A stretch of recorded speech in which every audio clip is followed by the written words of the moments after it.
الدكتورة نهلة الصعيدي، مستشار شيخ الأزهر لشؤون الوافدين. أولا ألف مبروك. وكنا عاوزين نعرف الأسرة في حياة الدكتورة نهلة. الأسرة يعني أنا ممنونة لها بكل شكر، بكل نجاح، لأنهم تحملوا معي الكثير والكثير والكثير. فزوجي يعني أكبر داعم لي في هذه المسيرة على طولها وعرضها، يعني من أول رحلة الزواج، فكان مساعد ومساند، وكانت يده دائما كانت يده معي أولا بأول. فما وصلت إليه لم أكن لأصل إليه لولا وجود زوجي في حياتي. فممنونة له بكل فضل وبكل شكر وبكل تقدير وبكل عرفان.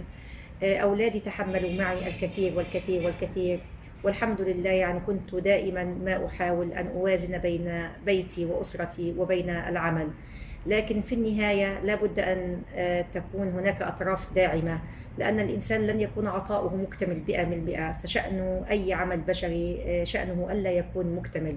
فحاولنا طوال هذه المسيرة والرحلة أن نسدد وأن نقارب في حياتنا وفي عملنا. باعتبار سيادتكم أول امرأة تتقلد منصب مستشارة لشيخ الأزهر، ماذا تقولين كلمة للمرأة المصرية؟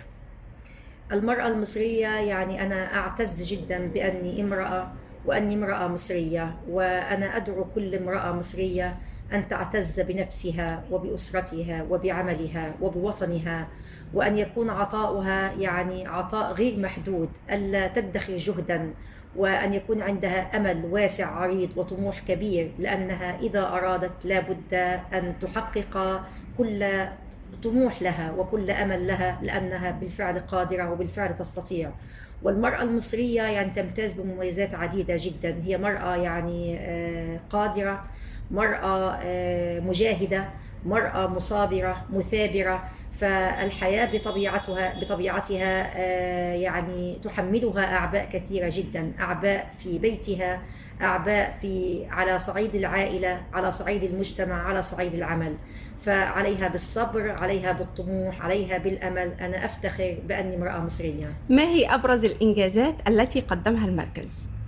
الإنجازات كانت كبيرة جدا من بداية هذا المركز. أول هذه الإنجازات تلك الخطة الاستراتيجية 2030. هذه الخطة التي كانت محددات عمل لنا، وسرنا بمنهجية معينة وضعنا فيها كل شيء، من أول البنية التحتية، ثم بعد ذلك تطوير المناهج، المعلم، الطالب. هذه الخطة هي التي انطلقنا منها إلى كل هذه المشاريع الضخمة التي قمنا بها من خلال مركز تطوير تعليم الطلاب الوافدين والأجانب. الرئيس السيسي أكبر داعم للمرأة المصرية، كلمة للرئيس. شكرا لكم سيادة الرئيس، يعني على هذا التمكين الذي حدث في عهدكم للمرأة المصرية. وما كان للمرأة أن تكون في هذه المكانة لولا دعمكم الكامل المتواصل. فالدستور المصري الذي نفتخر به فيه الكثير من المواد التي مكنت للمرأة المصرية. شكرا لكم سيادة الرئيس، ويعني مزيد من التمكين للمرأة في عهدكم إن شاء الله. كلمة توجهيها للمرأة. هناك عدد من البلبلة في الأسرة المصرية، والمرأة لها والرجل له. كلمة توجهها للمرأة.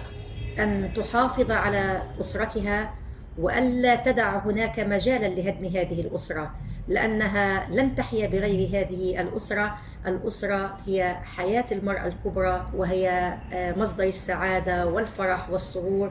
فعليها بأسرتها، وألا تدع مجالا لهدم هذه الأسرة، وعليها أن توازن بين بيتها وبين عملها. كلمة للأزهر الشريف ولشيخنا الشيخ أحمد الطيب.